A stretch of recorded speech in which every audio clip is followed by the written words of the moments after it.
bila dia cakap yang Azazil tu nak datang, kan sebelum ni aku bagi tahu kan yang bila dia nak datang, so masa tu dia dah bagi tahu lah aku akan datang dengan aku punya bala tentera pukul apa semua lah. Bila kejadian tu dah ni dia akan datang. So bila kejadian tu akak aku dah macam tu, dia terus datang, dia terus masuk dan tak cakap banyak. Dan dia terus macam dia masuk dalam badan kau, dan kau tu respon benda tu macam kau berlawan. Dan kau nampak saksikan perlawanan tu ke apa? Kita nampak akak aku masa tu, okay, sebelum ni benda tu masuk suara akak aku. Tapi pada malam tu dia masuk dengan suara dia. Assalamualaikum, hai, saya Hafiz. Hai, saya Syuk. So seperti biasa Santai Chill akan membawa anda memasai pengalaman kisah misteri.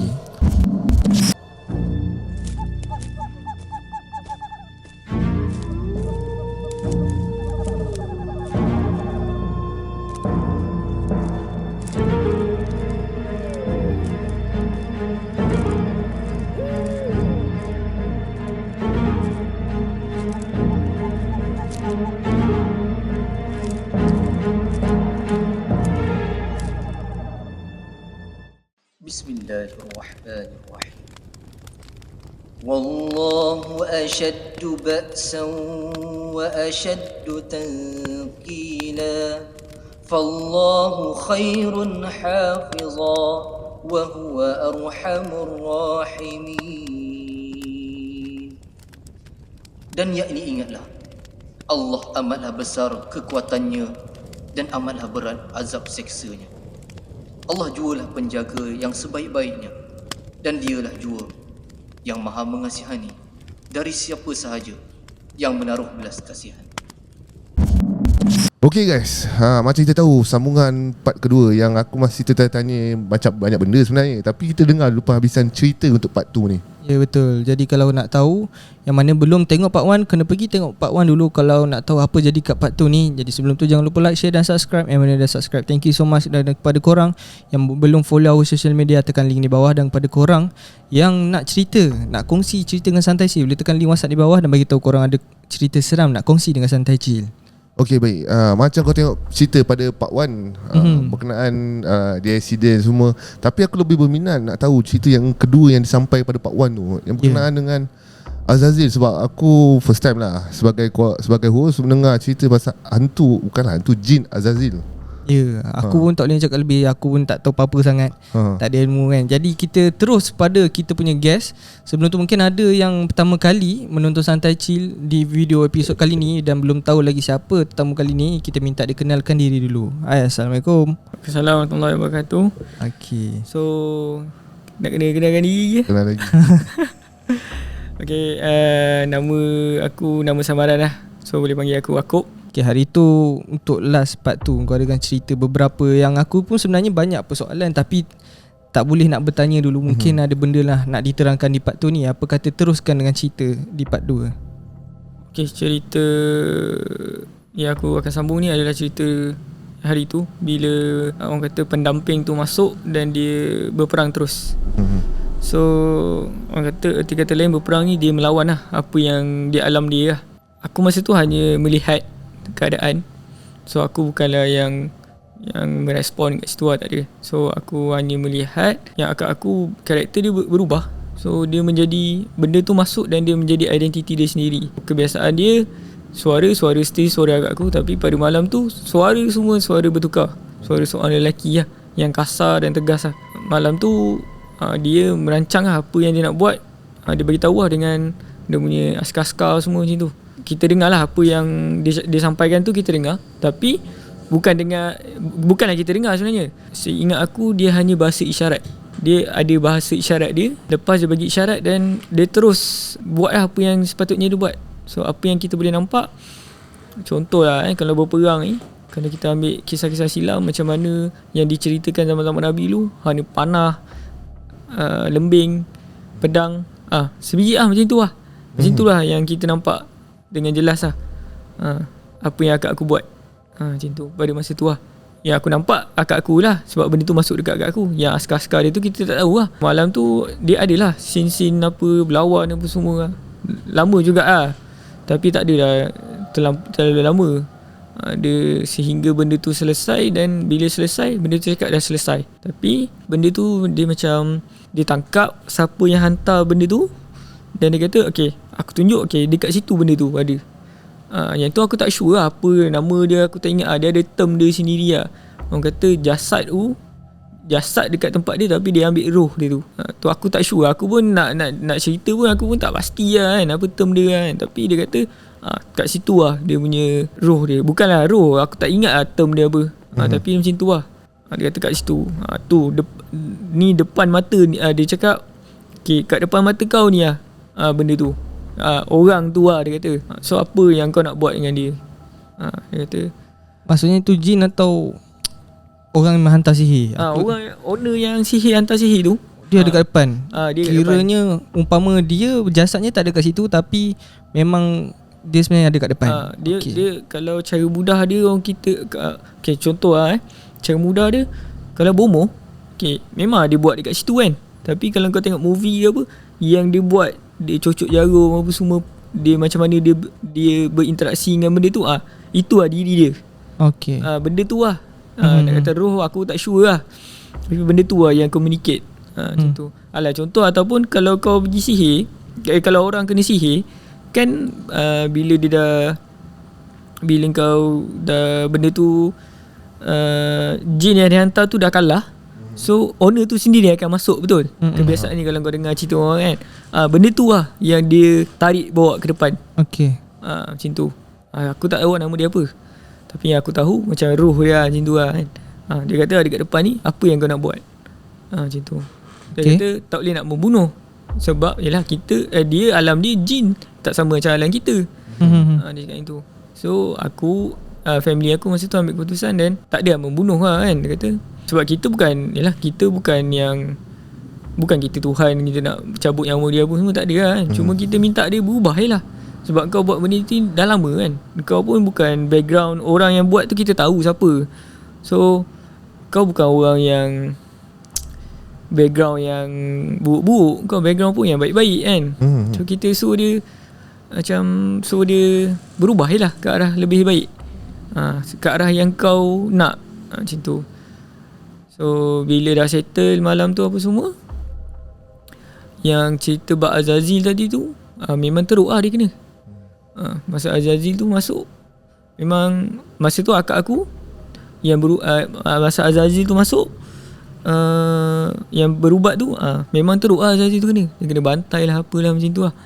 Dia ada lah cara perawatan dia apa semua. So kat situ kita nampak lah apa yang berlaku. So lepas berubat tu barulah yang pendamping tu masuk dan terus berperang. Macam tu. Dia flow cerita dia macam tu lah. Aku rasa dah macam campur kan. Tapi flow dia macam tu lah. Lepas pengamal perubatan tu dia settle down dengan Azazil, barulah benda tu terus masuk dan dia lawan dengan owner yang hantar sihir tu. Macam tu. So benda tu berlaku sampai ke tengah malam jugalah. So lepas dah settle benda tu semua, so benda tu bagi tahu lah dengan family semua kan. Masa tu family aku adalah jiran sikit dengan family yang lain-lain lah, yang terdekat kan. Dia bagi tahu okay, benda ni dah selesai apa semua ni. Kata lepas ni insya-Allah tak ada apa lagi berlaku. Tetapi kalau dia nak hantar, dia boleh hantar. Nak tak nak kena terima je lah, dia kata. Sebab kita tak tahu hati orang, kita boleh berusaha je lah. Tapi hati orang kita tak tahu. Kalau dia nak hantar, dia mencari nafas sendiri lah, sebab dia dah kalah. Hantar apa yang aku agak lost kat sini? Hantar sihir lagi lah. Okay, hantar sihir. Kalau dia nak hantar sihir lagi, dia kena lawan balik lah. Bukanlah lawan balik. Kata kalau dia hantar sihir, dia sendiri cari nahas lah. Sebab kau dah kalah ni. Kalau kau benda tu power, mesti kau menang masa ni kan. Tapi kita yakin lah benda tu ialah syaitan ni dia kalah dengan ayat-ayat Quran apa semua kan. So adalah benda yang dia tak boleh lawan. Macam tu. Sejahir-jahir kau, kalau kau dengar Quran pun kau tak boleh nak ni, orang kata nak counter, memang bodoh lah orang kata kan. Macam tu lah. So malam tu settle down dan dia benda tu bercerita lah balik. Sabar lah, benda ni dugaan, benda hidup apa semua macam tu lah. Dia kata nak tak nak akakku sendiri kena kuat, kena berubat lah. Berubat tu kena sentiasa lah. Tapi since daripada situ dia dah start slow lah. Kena tu ada tapi tak seteruk macam tu lah. Dia orang kata kena cempias lah. Tapi boleh settle down sendiri. Dia yang dia tak ada yang macam benda tu kena datang lagi, kena tolong apa, tak ada. Macam tu. Cuma lepas je benda yang pendamping tu, ada pula benda yang lain yang tolong. Macam tu. Benda lain yang maksudnya selain yang tadi tu. Selain tu pula yang datang. Kalau yang selepas tu lah, lepas yang pendamping tu datang, dia dah lama tak datang. Last yang malam tu lah dia datang. Lepas tu dia dah tak datang. Okay, selepas tu yang kena-kena lepas tu benda-benda yang lain yang datang. Itu dalam kalangan yang macam aku cakap dia Rijalullah lah. Dia datang. So kalau dia datang, dia hanya dia bagi tahu lah apa yang perlu buat. Macam tu lah. Sama je apa yang ni, tapi dia bagi tahu lah. Kuatkan semangat apa semua, macam tu lah. So macam aku pun benda tu aku pun tak percaya juga kan, mula-mula kan. Tapi bila dah 2-3 kali, kadang-kadang aku lepak dan mak aku call, kata balik lah, ada benda jadi kan. So aku balik lah. So kalau benda-benda aku boleh conclude kan, kalau benda-benda baik ni dia datang, kau just bagi salam ke. Kalau dia jawab, dan benda tu benda yang baik. Kalau benda-benda yang orang kata yang kafir, yang bukan Islam lah, kau bagi salam dan dia akan senyap. So kalau tanda-tanda orang kata yang bukan benda, bukan jin Islam ni, dia akan datang, dia akan diam, dia akan tengok sekeliling. Kalau benda yang baik datang ni, kau bagi salam ke, confirm dia akan jawab. So kat situ lah bagi aku ada baik ada buruk dia. Okey, boleh tak kau terangkan lebih detail yang pasal perlawanan tu? Adakah akak kau sendiri yang bersilat ke, yang berlawan dengan Azazil tu? Dia memang akak aku sendiri yang melawan. So kau nampak lah dia bersilat semua. Akak aku ni dia sebagai perantara lah. Benda tu masuk dalam badan akak aku dan benda tu yang kontrol lah. So dia yang pergerakan tu dari pergerakan akak aku, tapi yang kontrol tu mungkin benda tu lah. So kita nampak dia berperang, baling lembing, memanah, keluarkan pedang. Maksudnya tak bentuk tangan ke, ataupun kau nampak benda tu macam mana jin tu bertembung? Macam kau berlakon. Oh okey. Macam kau berlakon sebiji lah macam tu lah. Tapi dia statik lah kat situ. Dia tak ada lah berlari apa semua, tak ada lah. Cuma dia statik kat situ. Mata dia dalam keadaan buka ke pejam masuk? Buka lah. Buka lah. Mata sebiji macam kau tengok movie lah, macam dia buat tu kan. Sebiji. So keadaan memang macam orang berperang. Cuma arahan dia hanya bahasa isyarat. Yang kat situ aku dapat tahu, bila selesai tu aku tanya, kalau kita cakap je lah kan, kenapa kita nak kena bahasa isyarat? Dia benda tu jawab, dia kata kalau kau boleh dengar suara aku, manusia ni mesti terkejut. So kat situ aku boleh katakan yang jin ni mungkin aku tak tahu lah, bahasa dia adalah bahasa isyarat. Tu ada logik dia lah. Kalau kita dengar dia bercakap, kita pun terkejut kan malam-malam kan. Tu salah satu apa yang dia cakap lah. Dia tak ada cakap dia guna bahasa isyarat, tapi dia kata aku pakai bahasa isyarat. Kalau aku pakai suara, nanti kau orang terkejut. Okey, dan masa yang pendamping kakak kau bercerita yang dia bawa roh tu, adakah benda tu berinteraksi dengan kau, ataupun akak kau yang berinteraksi dengan yang menghantar tu? Faham tak? Okey, bila dia kata kita tak berinteraksi pun dengan benda tu. Masa dia macam ni. Yang aku ingat, bila benda tu dalam badan akak aku, pendamping tu dalam badan akak aku, dia cakap roh ni ada kat depan sini. Dia kata apa kita nak buat, apa semua. Bila kita cakap apa kita nak buat, masa tu kan aku cakap kita nak bagi dia, kita nak cakap dengan dia yang supaya dia berubah apa semua. Masa tu benda tu masuk dalam badan akak aku. So pendamping tu keluar lah. So dia tak, mungkin lah dia keluar, tapi ada sekeliling situ lah, sebab benda tu kan boleh keluar masuk kan. So benda tu yang masuk dalam badan akak aku, dan benda tu yang kita bercakap dengan dia. So bila bercakap dengan dia, macam tu lah. Apa yang dia nak dan kita dengar, dan apa yang kita nak dia dengar. So kita macam cakap dia, kenapa kau buat macam ni, bila kau nak berubah apa semua macam ni. Tapi orang kata motif dia sebab dendam lah. Okay, yang si pelaku tu kau kata kau pun kenal seorang yang baik. Boleh kau cerita siapakah pelaku tu? Maksudnya dia dikategorikan sebagai apa sebenarnya? Okay, aku tak adalah cerita secara jelas lah. Pelaku tu dia adalah cikgu aku juga lah. Orang kata cikgu dalam mengaji apa semua macam tu lah. Dia pun ada bisnes dia yang berkaitan dengan Islam ni. Cuma silap dia mungkin adalah satu kejadian tu yang membuatkan dia dendam kepada seseorang. Seseorang tu dia tak dapat apa yang dia buat sebab tempias dia kena kat akak aku dulu. Sebab dia motif dia nak kenakan dekat orang lain. Tapi akak aku sebagai filter pertama dia. Tu yang akak aku yang kena teruk lah.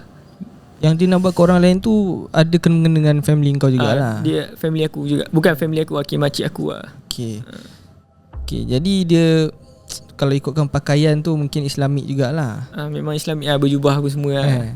Ini kali kedua kita dengar orang macam ni kan. Terkejut juga. Kadang-kadang macam mana, ini ada cerita sebenar, jadi kita ambil je lah apa yang perlu. So apa jadi kalau yelah kau pun kena orang tu, mungkin ada tak side effect ya, ataupun apa yang jadi pada orang tu sekarang yang kau dengar?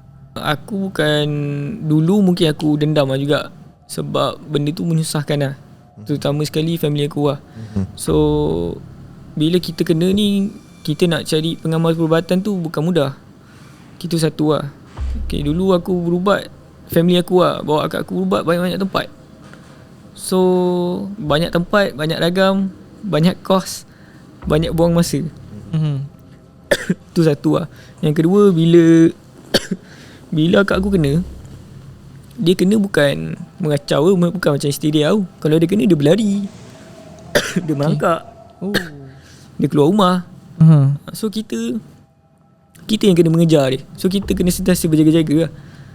So kalau contoh aku ambil, dia berlari kan, dia berlari, dia keluar rumah, dan sampai satu tempat tu dia akan jatuh. Dia jatuh bukan macam dia jatuh macam kita jatuh biasa-biasa tu, tak ada. Ini dia jatuh tu platform. Cuma kalau kena muka kan dia ada side effect apa semua. Bahaya kan. Bahaya lah kan. Kadang yelah, bila kau dah keluar rumah, confirm kau dekat jalan kan, ada kereta apa semua. Macam tu lah. Dia tak membunuh, tapi dia boleh membahayakan. So macam tu lah. Kita kena selalu berjaga-jaga lah masa tu. Okay, aku masih sebenarnya nak tahu lagi, ada tak benda tu bercerita lagi berkenaan dengan Azazil tu yang dengan lebih detail, dan yang memang yang menghantar tu sebenarnya memang menghantar sihir yang menggunakan jin paling tinggi lah, Azazil. Dan describekan lebih detail lah, macam maksudnya adakah jin Azazil tu bertanduk macam contoh kau kata tanda, maksudnya bila dia masuk dalam badan, dia akan bertanda dalam badan kita yang bahawa itu adalah jin Azazil yang kuat. Yang aku tahu lah kan, yang setahu aku lah kan, okay, jin ni dia ya berdasarkan pembacaan aku dan yang aku tahu, okay, jin ni dia ada berperingkat. So yang general, yang tak silap aku, dia yang kita tahu, dia merangkak, dia berjalan dan dia terbang. So dalam ketiga-tiga tu dia ada lah peringkat-peringkat dia kan. So dia ada yang mungkin yang macam aku cakap ni, Jan dengan Azazil. So tu antara peringkat yang tertinggi lah. Ya, apa benda tu cerita kat aku, ni aku sampaikan. Okay, so mungkin aku boleh describekan apa yang dia sampaikan. Dia kata kalau Jan tu, kita boleh ibaratkan dia sebagai macam ketua menteri. Kalau Azazil tu Perdana Menteri. Dia macam tu lah. Dalam sekelompok Jan, dia ada Azazil.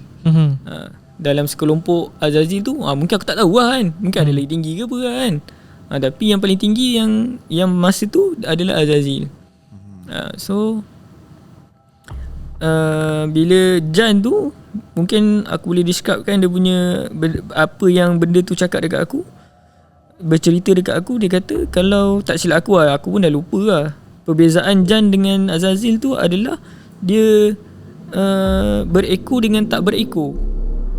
Kalau Jan tu tidak berekor, kalau Azazil tu dia berekor. Dia berekor. Yang lain-lain tu adalah tanduk dengan telinga lah. Kalau dia kata, kalau nak mudah tengoklah kartun kartun yang dulu-dulu tu, Asuh. Tu sebiji lah macam tu. Dia kata gambaran yang mudah. Yang buku komik Asuh tu. Komik tu. Okey. Macam tu lah. Okay. Si pelaku ataupun yang membuat ni, tadi kau sebut dia barat guru lah kan, mengajar. Sekarang dia masih mengajar jugalah, mengajar bab agama ke macam mana? Setahu aku dia masih lagi mengajar. Tapi aku tak tahulah. Dia mungkin dalam satu side dia still mengajar, mungkin satu side lagi dia still lagi buat benda tu. Kita tak sure lah kan. Sebab bagi aku benda tu atas diri masing-masing. Kalau kau rasa kau nak teruskan benda tu, kau teruskan lah. Tapi kau kena ingat lah, sampai bila kau nak teruskan benda tu. Bahaya dapat cikgu macam ni. Betul. Aku silap nanti kan apa yang dia ajar tu bawanya lain-lain lah. Aku tak boleh belah, kenapa aku tak boleh brain lah macam mana orang macam ni kan dia boleh terfikir untuk buat sihir. Sebab dia orang yang mengaji, orang yang belajar lah masa aku mengaji ni. Tapi macam mana dia terfikir. Dan selalunya orang yang buat benda ni pula kan, tamparan dia sangat hebat tau. Dia pakai benda-benda yang kuat. Betul. Aku tak sure. Jadi kita tak naklah benda ni memberi image yang tak baik pada ilmuwan kan, ulama. Nanti dia akan macam nampakkan yang orang cakap macam ni. Aku tak suka orang cakap macam ni. Alah, pakai kopiah bukan yang baik sangat pun. Dan tak aku ni duduk syurga, dia neraka. Dia tak boleh macam tu tau sebenarnya. So kita nak educate orang jugalah. Sebab kita tak boleh nak judge orang tu dari segi pakaian. Dan tapi kita tak boleh juga nak letakkan orang yang macam contoh lah kan, orang berpudar, berserban ni orang yang tak baik. Betul. Aku takut jadi macam tu. Tapi bila kau cakap pasal pakaian tu kan, so lepas kejadian tu, akak aku dia pernah cakap lah, jangan pandang orang tu baik ke tak berdasarkan dia punya pakaian. Yang jubah tu tak semestinya dia baik. Kadang dia lagi, hati dia lagi hitam. So macam pakcik aku pun, dia orang kata dia dalam background Islamik apa semua. Dan lepas aku cakap benda tu, dan pakcik aku dia bukan dia dah pakai tu lah, tapi jarang lah mau pada kurta. Dia tak adalah berjubah selepas apa yang akak aku cakap macam tu. Kata nak kita baik, tak semestinya kita nak kena pakai jubah, pakai serban. Ya, betul. Pakai baju Melayu ke kurta tu dah cukup. Yang penting hati. Itulah kalau bab pakaian lah yang akak aku tegur lah. Okay. Aku rasa aku dah tak ada apa soalan untuk cerita yang ni.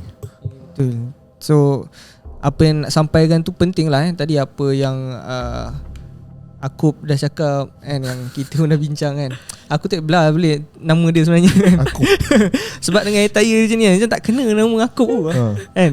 Tapi itulah, jangan gunakan apa yang kita borak hari ni sebagai lesen untuk judge orang yang pakaiannya seperti orang yang wara, ustaz kan. Dan kita juga jangan persepsi tu macam negatif dekat orang ni. Jadi kita pula macam seolah-olah memberi lesen pada orang yang free hair. Biarlah dia dan dosa dia. Faham tak? Padahal benda tu terang-terang salah. Tapi diumpamakan kalau orang yang contoh kau jangan marah yang kalau yang free hair tengah tengok ni contoh tau. Dia dah memang free hair, memang macam tu. Biarlah dia nak buat apa. Tapi cuba orang yang pakai tudung buat, mesti kena kecam. Kan? Harap bagi tudung tapi buat macam ni. Padahal dulu buat benda yang sama. Masa aku macam tu. So itu adalah nasihat berbalik pada diri sendiri juga kan. Nasihat pada kawan-kawan aku juga, pada semua orang lain. Bukan tentang pakaian je, tapi bab sihir ni lah aku pening sampai hari ni Dan risau juga benda ni jadi kat keluarga sendiri kan. Betul. Benda ni pula susah nak rawat, makan masa yang lama. Bila masa yang lama kos, akhirnya kita give up. Kita geram dekat orang tu, rasa macam nak balas balik. Ada pernah terfikir macam tu? Memang terfikir lah. So benda yang aku rasa dulu lah, kita macam parents aku, ayah aku duduk jauh. Mak aku pun duduk dekat Melaka, ayah aku duduk dekat Johor. So bila kena tu automatically jadi kecemasan lah kan. So kat situ kita jadi dendam tau. Macam aku pun duduk dekat Johor. So bila tengok dalam WhatsApp group, akak dah kena ni kan. So benda tu jadi dendam lah. Dendam. Aku pernah sekali bila kita dah tahu orang yang buat tu siapa, so kita pergi cari orang tu. So kita pergi cari dan dia lari lah. Dia nampak kita, dia lari lah. Sebab dia dah kita dah tahu identiti dia. So dia lari lah. Walaupun kita dah jumpa depan-depan ni. Tapi dia lari. Dia jauhkan diri dia daripada kita. So bila kita dah depan-depan, maksud dia kita dah berani lah untuk jumpa dia. So dia take time lah nak buat balik tu. Tapi dia still buat lagi. Tapi sekarang dah tak ada lah. Alhamdulillah lah. Dia doakan dia pun berubah lah kan. Okay lah, ni andai kata lah, masa tu kau jumpa kat dia kan, kau tengah geram ni kan, mesti kau niat kau masa tu apa? Kau jumpa dengan orang ni untuk apa? Aku bunuh ke. Tapi aku faham perasaan tu. So ada rasa macam nak bunuh lah kan. Aku faham sebab dia geram emosi. Sebab dia pula berkait dengan family. Kalau sekarang lah dia ada depan kau sekarang ni, apa yang kau nak cakap kat dia? Kalau sekarang ni aku pun dah slow lah, dah reda kan. Cuma kita nasihat lah kan. Kau umur pun dah tua kan. Orang kata dah bau-bau tanah lah orang kata. Dah bau-bau tanah lah kan. Kau bertaubat je lah kan. Mungkin orang tak tahu, tapi ada sebahagian orang tahu kan. Mungkin dengan perwatakan kau macam tu, dikaburi, mata orang lain dikaburi. Tapi orang yang tahu, dia tahu lah kau macam mana kan. So aku nak share satu benda lah. Kalau kau berubat, kau pergi berubat ataupun family kau kena something dan kau cari cara untuk berubat, aku nak kongsi tips lah berdasarkan pengalaman aku merawat akak aku. Okay, dia ada beberapa keadaan yang bila kau pergi berubat dan kau boleh buang pengamal perubatan tu jauh-jauh. Okay, yang pertama, bila pengamal perubatan tu menggunakan asap. Okay, itu yang pertama. Yang kedua, bila pengamal perubatan tu baca satu ayat dia tak jelas. Okay, contoh macam dia kata dia baca ayat Al-Quran, tapi bila kau dengar benda tu macam bukan ayat Al-Quran. Itu yang kedua lah. So ayat Al-Quran ni kau pergi mana-mana pun, kalau kau tak tahu pun mesti kau boleh, oh ni ayat Al-Quran.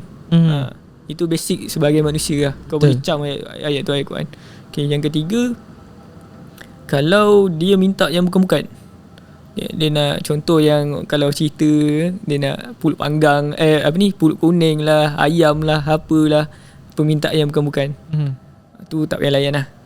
So yang keempat, bila dia menggunakan tangkal ke apa ke, tu kau buang lah tangkal tu, ataupun kau bakar lah. Okay, yang kelima, bila kau tengok pengamal perubatan tu dia menggunakan duit dan tak bersungguh-sungguh untuk nak rawat kau. Itu antaranya lah yang sepanjang family aku berubat.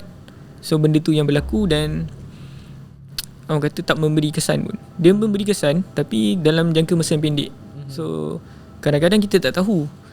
Kita pergi berubat dan elok, dan mungkin pengamal perubatan tu masuk pula benda dia. So supaya kita datang dengan dia untuk dia dapat duit. Macam tu lah. So 5 tips tu aku rasa boleh take note lah kalau siapa nak pergi berubat. So cari yang betul-betul. Kalau orang tu mampu, kalau orang tu bersungguh-sungguh nak ubatkan kau, jauh mana orang tu pun dia sanggup datang. Itu based on pengalaman aku merawat family aku lah. Dia duit, yelah, memanglah orang kata dia tak nak duit, tapi kita sebagai manusia, dia dah datang jauh-jauh, kita bagilah. Betul. Tapi dia tak dengan ikhlas lah. Berapa kita bagi, dia ambil, tak masalah. Cuma yang macam tadi aku cakap, yang aku highlight tadi 5 benda tu, kalau ada kau pergi berubat ke apa, kau boleh buang jauh-jauh lah. Okay. Jadi benda tu semua kau dah lalui, jumpa orang pengamal perubatan macam ni, barulah akhirnya benda tu tolong. Okay. Itu antara tips yang kita boleh ambil supaya lepas ni kalau jadi sesuatu, kita nampak kategorinya orang macam tu, kalau boleh kita elakkan. Sebab takut, yelah, kejap je elok tu, itu pun guna kadam lah kan, guna jin. So elakkanlah, kita gunalah cara yang sebaik-baik mungkin. Baik, aku sebenarnya sangat banyak soalan, tapi aku rasa mungkin aku sebenarnya soalan aku ni berbahaya tau sebenarnya. Jadi aku tak boleh tanya. Jadi aku pun rasa mungkin para penonton ada soalan yang sama. InsyaAllah nanti kalau contoh andai kata aku boleh jawab, aku akan sampaikan di ruangan komen. Okey, baik. Apa jadikan ruangan komen ni, kalau korang tahu apa benda tu, jadikan ruangan perbincangan korang kat dalam kita orang punya video bawah ni. Ya, betul. Sebab aku ni pun kadang-kadang soalan yang bukan-bukan kan, nanti marah pula orang. Tak ada, kalau ada soalan boleh tanya, tak masalah. Sebab benda ni ialah bila cerita sihir ada benda nak kena filter. Jadi takut benda ni pun bahayakan kau juga. Dan benda tu menyentuh sensitivity. Okay, baik, aku rasa sampai itu saja. So, apa kata korang dengan video kali ni? Kalau suka, apa lagi, jangan lupa like, share dan subscribe. Yang mana dah subscribe, thank you so much. Jumpa di next video. Assalamualaikum. Bye-bye. Bye-bye.